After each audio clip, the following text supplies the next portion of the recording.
Hello, and welcome to the Movement Prescription Podcast. Pain is the commonest barrier to people being more active. And yet, it's extremely common, with over a third of the UK population suffering chronic pain. This week, it's a delight to have Lee Vaughan and Blair Smith on the podcast. Lee has lived with persistent pain for 33 years and has become a lived experience patient advocate, describes it as giving back as part of his recovery. He's founded Partnering Pain, and he now teaches on the Peak Health Coaching course for pain management. Blair is a qualified GP and Professor of Epidemiology at the University of Dundee. For many years, he's worked as a consultant in pain medicine and as a world-leading researcher into chronic pain. In this episode, both Lee and Blair share their personal experiences of pain, and we discuss the science of chronic pain, the emotional toll it can have, and the hopes and benefits that movement can provide. I hope you enjoy. Lee, Blair, thanks so much for joining today. It's great to have you on the podcast. Pleasure. Thank you. Thank you for having me. We could maybe just start by asking, or Blair, if you could define what chronic pain is and how it differs from acute pain. Okay, well, I mean, pain's one of these things. We all know what pain is. Everyone experiences pain almost. But it's difficult to put into words. But there is a good definition of it, which the International Association for the Study of Pain have developed, which is along the lines of it's a physical and emotional experience associated with tissue damage or defined in terms of such damage. So it isn't necessarily that underlying damage that's evident. But pain is a useful, life-saving experience because it takes us away from danger, or it makes us take actions which promote healing and return to health. Unfortunately, sometimes it lasts beyond that natural, normal tissue healing time, and then the pain itself becomes a problem. That's when it's chronic or persistent pain, and it's not a useful thing. It overrides everything else. So that's effectively what we mean by chronic pain. It's when the pain is no longer a useful symptom.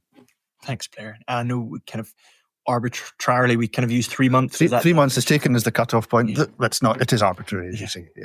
But it's now written in kind of stone with the International Classification of Diseases, the World Health Organization's ICD version 11, which has been running for a few years, and it formally defines chronic pain as pain which has lasted beyond 3 months.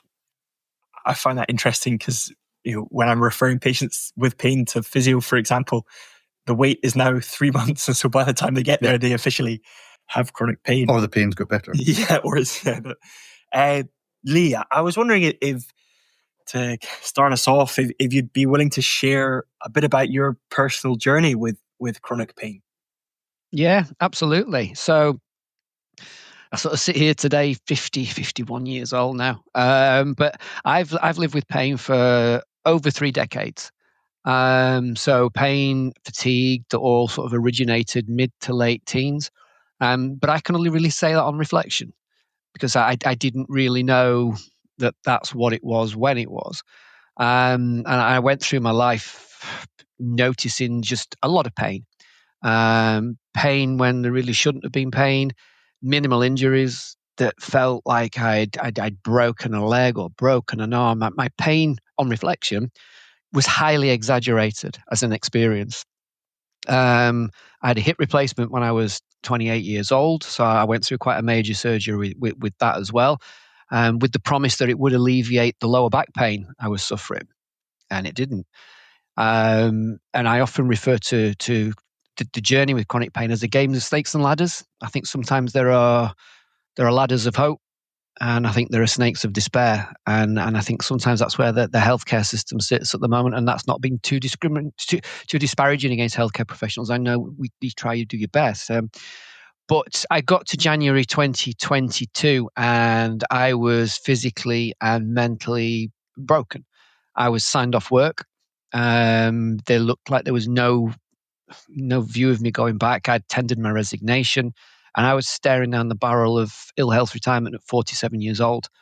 I was in the worst pain of my life. With that pain came anxiety, came depression, came a complete loss in quality of life. I wasn't recognizable to me, let alone recognizable to my family. I just wasn't recognizable as the person they knew. And all that, and I was taking 28 tablets every single day. I had the whole, if we remember Woolworths, I had the whole pick and mix. I had gabapentin, naproxen, nefapam, codeine, sertraline, omeprazole, and I was dangerously topping up with paracetamol as well. And we have to give attention to that kind of medication to people that are in such a low period of their life. It's almost a loaded gun at times. I knew there was an easy way out. But I found my way to a pain management program, and I was fortunate because the Sheffield pain management program that I got on was great. It was a really good one. I was dragged there kicking and screaming. I had both arms tied behind my back. My pain's that real stuff. I don't need none of this tree hugging, flowery, whatever it is they're going to do stuff to me. But you know what? I'd got to the point where I just, enough was enough. What had I got to lose to try it? And it changed everything. And they didn't give me a new pill, didn't give me a new surgery. They just made me curious. They started to pique that curiosity around what pain was. For the first time, I had pain explained to me. I started to get an understanding of my pain as being a protector, as Blair says, and about that protection system, these pain signals being a message, and messages that were born through a lifetime of trauma. Because my pain was never there to be seen. MRIs were clear, X-rays are clear, bloods were always clear. You were never going to see it. But if we'd have maybe shone a psychosocial MRI on me, you'd have seen it. You'd have heard it. You'd have heard the pain, because there's that. My life's been littered with numerous trauma, which I won't deep dive on, but terrible at times. And I started to make the link between emotions and trauma. I heard the podcast between Howard Schubiner and Rangan Chatterjee, which was game-changing for me. Physical trauma and emotional trauma share the same neural pathways in the brain. And when I heard that line, it was, that's me. That makes sense. For the first time in 30 years, that makes sense. And it makes sense because I know my story, but nobody else did, because nobody else had taken the time to sit and listen and hear that story. And I sort of sit here today. I've set up my own website with Partner in Pain, a Facebook group. And I did that purely selfishly because I started to understand the value of community and peer support, and being around people simply took my pain levels down. It was like, this is weird stuff, but they get me. They understand me. They don't judge me. They walk my shoes. And now I take one tablet a day. I haven't seen my GP for 3 years. And I am now working within the NHS as a health coach. I work with Peak Health and Ollie Hart. I deliver pain education to healthcare professionals as part of a national program. So highly activated now, but I still live with pain. I'm in pain right now, but pain is still in my life. It's just no longer my life, if that makes sense. Oh, Lee, it's really eloquent exploration or explanation of your pain. I think you kind of really touched on the complexity of what chronic pain is and how it kind of becomes all encompassing. You talked about some of the barriers that going to the pain clinic in Sheffield, and hopefully we can kind of unpack some of those later. And you also talked about trauma, and I think that's a really interesting thing, emotional trauma and the impact on pain. And I know, Blair, as lead of the team here, there's been some research done within our department looking at adverse childhood experiences and the association with chronic pain. As we move on and look to unpack that, just before, Blair, I know that you're more than just a professor in chronic pain. I know that you also have a personal journey of experience of pain. I wonder if you're willing to share a bit about that yourself. Okay. I mean, yes, it came much later in my life than Lee's story has just highlighted. And it was, I suppose, about 10 years ago, I first developed cancer, bowel cancer, for which I had major surgery and follow-up surgery, and then it returned in bowel and liver cancer and even more major surgery. And as a result of the latter surgery in particular, I have ongoing neuropathic pain because of nerve damage during the surgery. And that affects my leg and my foot in particular, and has other functional restrictions. And it's interesting because neuropathic pain especially was an area in which I had done a lot of research, including the research around the experience of it and the mechanisms and factors that increased and mitigated risk for neuropathic pain. But of course, I'd never experienced it myself. And I think at an intellectual level, it's interesting then to experience what you've spent 20, 30 years researching academically. To experience it personally is interesting, very unpleasant as well. Of course, it's a lot better now than it was. But I think going back to what Lee's story has just told us, I came from a different point of view, which was that I had spent many years trying with patients that came to our clinic, either as a GP or as a pain specialist, trying to achieve a shared understanding of some of the things that Lee's talking about, the relationship between social and psychological background and experiences and physical pain. And it's a difficult thing to get over and often to get people to accept, as I think Lee has also said in the first place. But I came to my experience of pain knowing that, first of all, knowing a lot about the biological mechanisms that were going on, and also knowing the relationship between stress and trauma. And I think I also knew about how to manage it. And I think that starting with that understanding has actually made my journey a lot easier than it otherwise would have been. Otherwise, with the pain I was experiencing, particularly at the worst, it would have been really frightening. And you spoke about staring down the abyss, or down the barrel, I think you said. I would have called it an abyss if I was standing in that cliff experiencing those terrible shooting electric shock pains that were going, hitting me out of the blue and not knowing why. That would have been really difficult. This is it's a podcast primarily about physical activity and movement. It's for everyone, although it is intentionally aimed at health professionals. And with that in mind, I kind of lead the conversation onto kind of our remit, and maybe start with you, Lee, and ask what role physical activity particularly has played within your experience of pain, both positively and negatively, and kind of within the context of you and everything else that's going on. Yeah, I mean, I was probably a typical young Sheffield lad that was physically active. I played lots of football. I was a good sprinter as a young man, and I was very often doing something. I was lucky that my family, my mum, saw value in keeping us active and keeping us moving. But that slowly got took away from me. And I can only see it on reflection. But looking back as an 18-year-old lad that would play a game of football on a Saturday or a Sunday, but would take 5 days to recover from it. 5 days of pain, and I mean it was everywhere: the groin, the hips, the legs, the arms, and it was wow. And there was a joke within the local football clubs that I had my own parking bay at the Sheffield hospitals. I was there all the time. And it got to a point where my employer eventually threatened me and sort of said, you're having too much time off work with injuries and things like that. You got to make a choice. So I had to make a choice. And that choice was, I have to give up playing the football, which you'd think, well, surely the pain would go away. But no, it didn't. But I didn't just give up on that. I tried other things. I actually played baseball. I actually played nationally as well. So another sport that can probably, rough you up a little bit. But again, that had to stop due to constraints on knees and arms and things like that. So I was noticing that the more active I became as I hit my teens, the more pain I was experiencing, and particularly fatigue. I remember coming back off a holiday when I was about 18, and it had been a typical lad's holiday.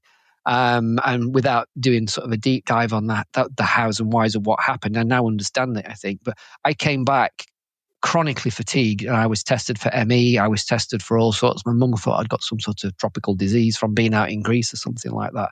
And I lost that job because of my time off due to fatigue in that particular job. So it was pain and fatigue all the time. And I suppose I gradually just, I let activity go. Obviously I had hip surgery at 28, so that wasn't helping.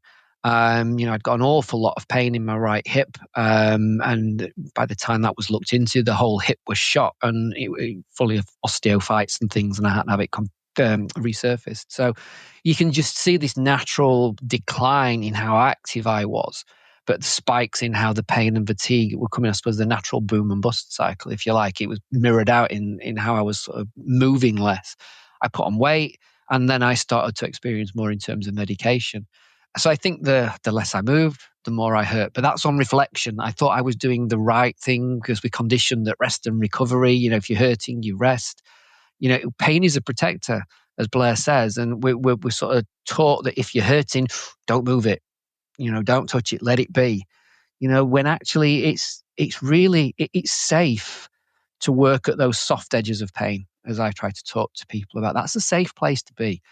And it wasn't until a few years ago, sort of speaking, and again, trying to say too much about healthcare professionals, but I had an MRI done on my spine, and I had a list of numbers and words like compressions and bulges and all kinds of scary stuff that all I heard was, well, you're going to be in a wheelchair in 5 years. And I remember also being told, don't ride a bike. That'll be no good for you, not with that spine. Okay, so didn't ride a bike. I think Rudyard Kipling once said, words are, of course, the most powerful drug known to mankind. And you have to be very careful how we talk to people. I recently ruptured my Achilles, and when I asked for the diagnosis, they said to me, well, that's as bad as it gets. But as Blair's just alluded to, I now have that knowledge and education to really let that go and think that's not a great thing to say, but I know where I'm going with this instead. But what sort of transcended into the positives was as a very rash decision back in February 2022, I think it was. I'm assuming you guys have probably heard of Flipping Pain up in the Northeast. I know that they do work up in Scotland too. And I got talking to them, and I ended up on their Tees Valley Peloton in May 2023. And my wife sort of said to me when I signed up for it, "Are you mad? You're laid on the settee, rolling around in pain, and you're signing up for a bike ride." But something just felt right. I don't know what it was, and I went with it. And this was post-pain management, me starting to understand messages of pain. And I got to spend 5 days riding around the north of England with the likes of Lorimer Moseley, Deepak Ravinder, Cormac Ryan, and a peloton of 30 to 40 healthcare professionals, and a few living with pain too, totally invested in biopsychosocial care. It was one of the best weeks of my life. I felt like I'd found my tribe.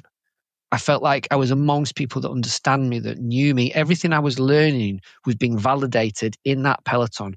Riding through North Yorkshire with Lorimer Moseley, having a chat about this, that, and the other. I mean, I tell that to physios. I know a lot of them got a bit fanboy on me, but Lorimer's a great guy, and he's such a humble guy to be with as well. Plus Deepak too. But I didn't stop there. I learned that being on the bike was one of the very few places I had no pain. That thing about my degenerative spine was poor advice at best. And I went on to ride London to Brighton later that year. I then went on a peloton of Northumbria. And then later that year in October 23, I rode across Britain. I did the UK coast to coast with 4 friends, all of whom live with persistent pain. And we did it for Pain Concern, the charity up in Scotland. We raised nearly £3,000. And we didn't do it to say that everybody should ride a bike and everybody should ride across Britain. But it was about hope. Is we all need a little bit of a hope, and we all need to value our values and our goals. And that very often can sit in terms of how active we are or how much we move and getting out into nature. So very much aware that, one person's UK coast to coast is the next person's front door or their gate or their garden. And that is fine. And that is okay. So now movement has just become this part of my life. Yoga, Qigong, stretch. If I experience pain, my first reaction isn't to go for a tablet.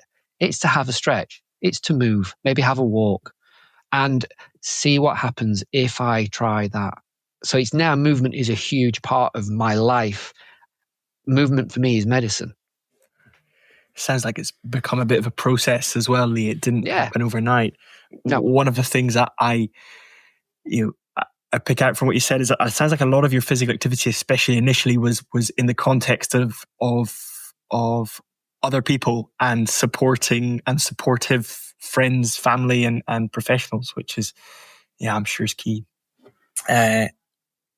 Blair, how about you? How do you find movement helps with your pain, and maybe you can offer a bit of insight into maybe how movement influences chronic pain? Sure. I was always reasonably active, and one of the things I did before my surgery was to increase that activity, so that I was going into surgery with better physical fitness. And running's my thing. I don't enjoy cycling, but one of the sadnesses was with the nerve damage after my surgery. I couldn't run, so I was having to find other forms of activity, mainly gym-based, which is equally unpleasant, but it gets you moving. And actually, it's one of the benefits of COVID, because then the gym shut down, and I thought I'm going to have to just do power walking, and I had aids and physio and all sorts of things to help me even walk.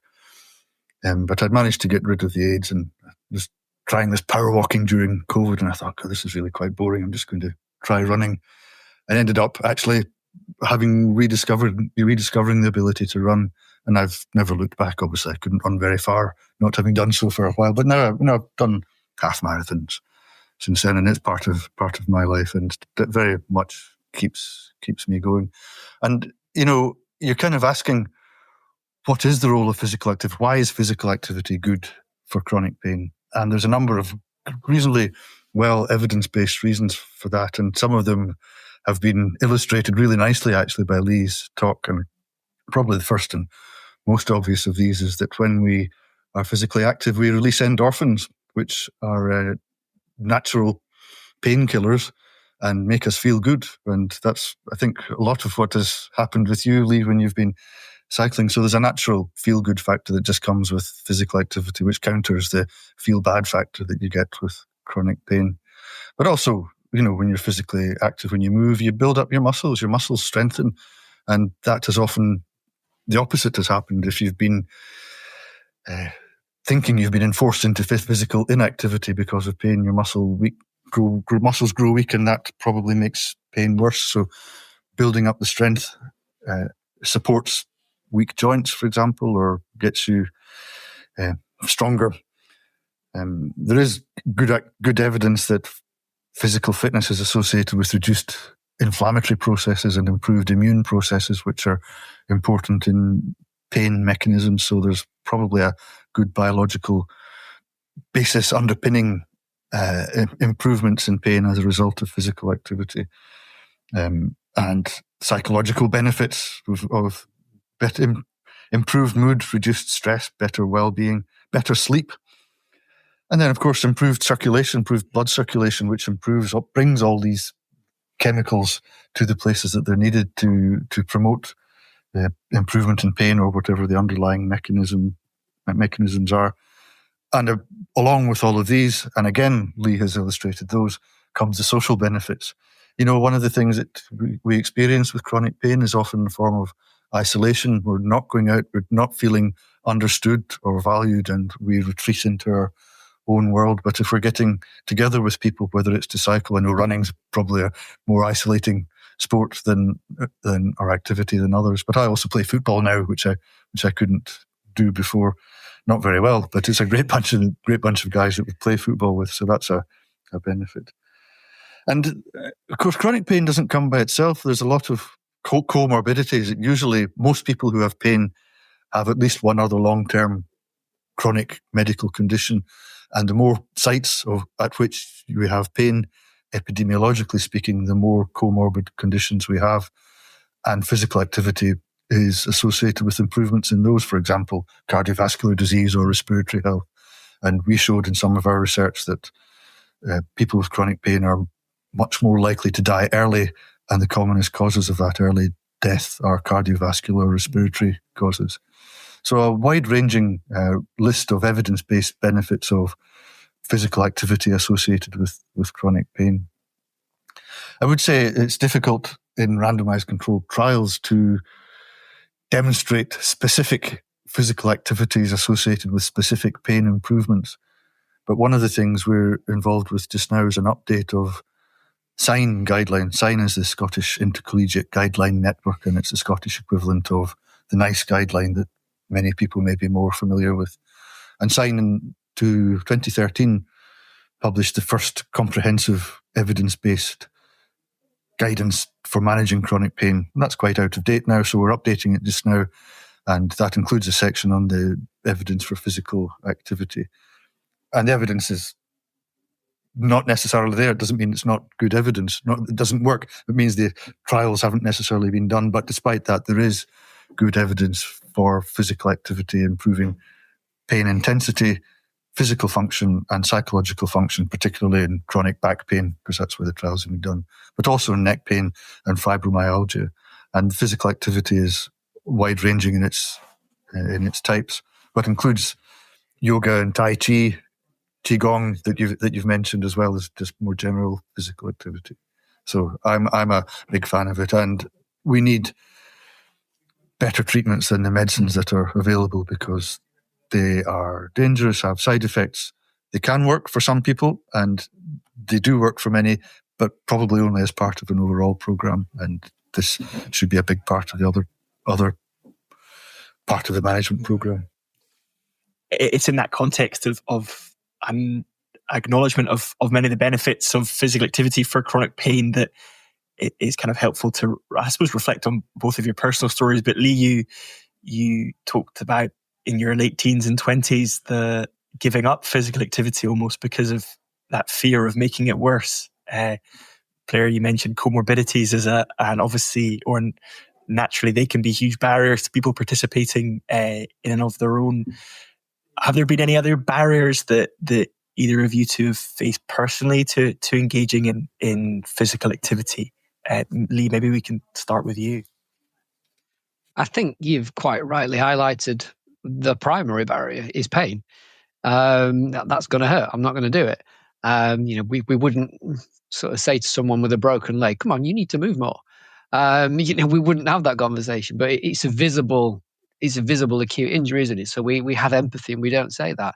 And I'd elaborate a little more on that, and then to the fear of more pain. I'm already in pain. I don't want more pain.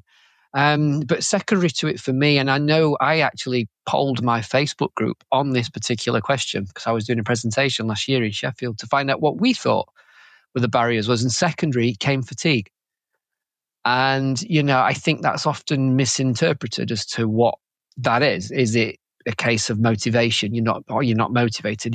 I think until you've experienced chronic fatigue, you've never experienced fatigue like it.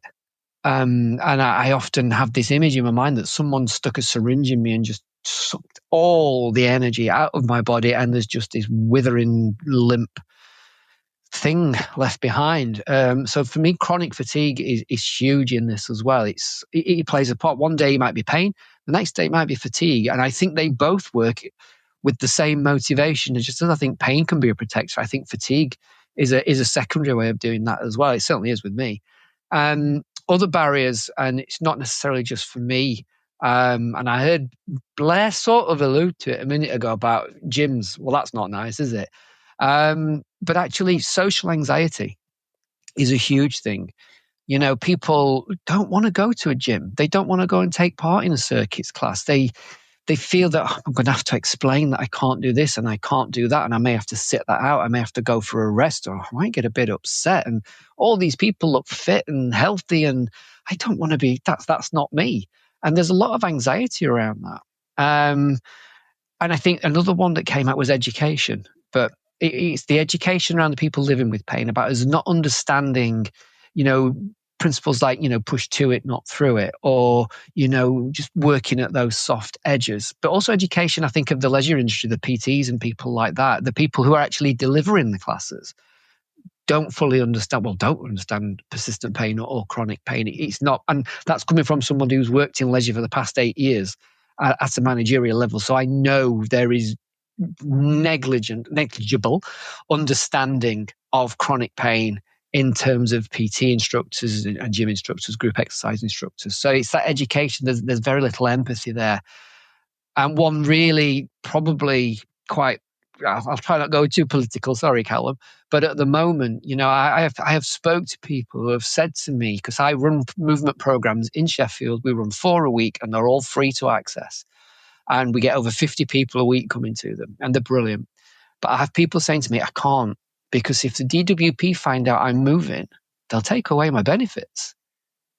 Would we do that to people if they started taking tablets? Well, you're taking tablets now, so that's your medication. You're all right. Well, movement. If movement is medicine, then that is a really backwards way of looking at things. But that is a real fear amongst people. I mustn't do that because I can't lose the only money I have coming in.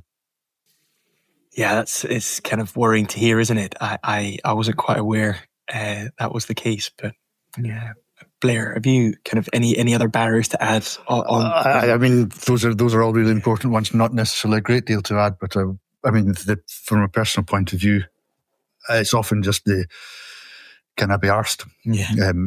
Do I really want to go out there? And I always, and that this is where the more you do it, the more it's helpful, because I have an adage which I read years ago, actually, in Runner's World magazine, which was, in any run, the most difficult step is the one that takes you out the front door. And once you've got past that one, everything else is better. And just the memory of that experience means that you can push yourself out the door. A colleague of mine in Arbroath, which is just up the road from here, she was very enthusiastic about movement and physical activity as an approach to managing chronic pain. And again, back to this gym business, there was a gym next door to the health centre where she worked. And what she used to do was to take her patients to the gym, just, at the end of an appointment, come to the gym, look at the gym, and they can see that the people that are using the gym are not all super fit, lycra-clad muscle men, bodybuilders. They're people like them, the people who are all shapes and sizes, who are just doing their best to achieve some kind of improvement in their fitness. And so I think it's getting over that perception that physical activity doesn't mean elite sports and high-level training. It just means walking out your front door or putting on a sweatshirt and walking on a treadmill or down the path. Yeah, I think it's really interesting that the corporate world often skews our view of what physical activity is. They make it about kind of an elite, exclusive activity, and I think a lot of what you've both said is often, and possibly in chronic pain. I'm putting words in your mouth, but it's all about finding a movement form that works for you. And there's such a huge spectrum, which is often limited by our imagination, because there's so much more. There's Tai Chi, yoga. It's vastly beyond just gym, running, or going for a ride. Yeah. I kind of, as a segue into moving into kind of overcoming barriers and kind of tying up, I just maybe ask you both for from your personal experience, if you were to give one piece of advice to someone who was afraid of moving because of pain, what piece of advice would it be? Say you're in an elevator, you've only got a number of seconds. What advice would you give? I don't know who to put on the spot here first. Blair, how about you? I would say try it and see. Yeah, thank you. How about Lee? How about you, Lee? Oh, wow. I'd completely agree. Try it and see is one of those things. Fear is one of the biggest fuels for the fire, which is pain, if you like. And the fact of the matter is, moving with pain is scary, and it's okay to feel that way. And I think it's okay to normalize that. Say to people, it's okay to be scared to do this. It's the way we're programmed. But I would say start with something that is of value to you. What has value to you? What would mean the most to you to try and have back in your life? And take Blair's example. If it was running that somebody wanted back in their life, but that wasn't practical, well, how practical's walking? Because I dare say, without putting words in mouths here, it's probably the outdoors where the benefit comes, that being in nature, the fresh air, and just being out of the house. There's like Blair alluded to, the endorphins, the dopamine, everything that starts to flow. So, can we see where people want to try to get back to? What are the barriers, and how can we work with that and explore those perception of those barriers, like we've just said about the gyms aren't all lycra clad, muscle building guys. That isn't the reality of it. But I think also start where you are today. C.S. Lewis sort of said you can't go back and change the beginning, but you can start where you are and you can change the ending. Don't look for the summit of that hill, just the next step. And for me, one of the biggest things I try to say to people is about these soft edges of pain. We're safe. It's normal to have a little bit of response towards doing something. You might get a little bit of something, but that's normal. That's your body's way of saying, ooh, I'm not used to you moving like that or doing that kind of thing. Maybe just have a bit of a rest for a day. It's not a bad thing. But if you do something and that pain really does knock you for six, then you've pushed right through those barriers. And an analogy or a metaphor I like to use is to sort of say, see your pain, if it's a messaging system, see it as parking sensors on your car. Nobody would buy a parking sensor system on a car if it only bleeped when we hit the wall. And that's what we do in chronic pain. But if you start to listen at that first bleep or those first couple of bleeps, it help it raise your awareness, bring your attention to what's going on. And that's where we start to be mindful of pulling back. Am I doing too much? Am I going too far? And just remember, we don't make mistakes. They're just opportunities to learn. I think Blair's story is a really nice example of your point, Lee, in that you started post-op walking with a stick and then progressed gradually to running. And I imagine that involved pushing, as Lee describes, those kind of soft edges of pain. Yeah, that's right. I remember when I first was able to walk around the field ringing my friend to tell him, and it had taken me, 45 minutes. But it was a sense of achievement, and that's right. It was just that baby steps at first. And I'm not breaking any ground speed records with my running, but I'm enjoying it, and that's the main thing. Just to close for the last couple of minutes, one thing which would be really helpful is kind of to look at what health professionals can do to support people with chronic pain to become more active. And maybe starting with you, Lee, what support or encouragement from health professionals or wider made a difference in your journey, and what could people or what would you recommend people do or health professionals do to support people with chronic pain become more active? Wow, I think this one's a whole other podcast, Callum.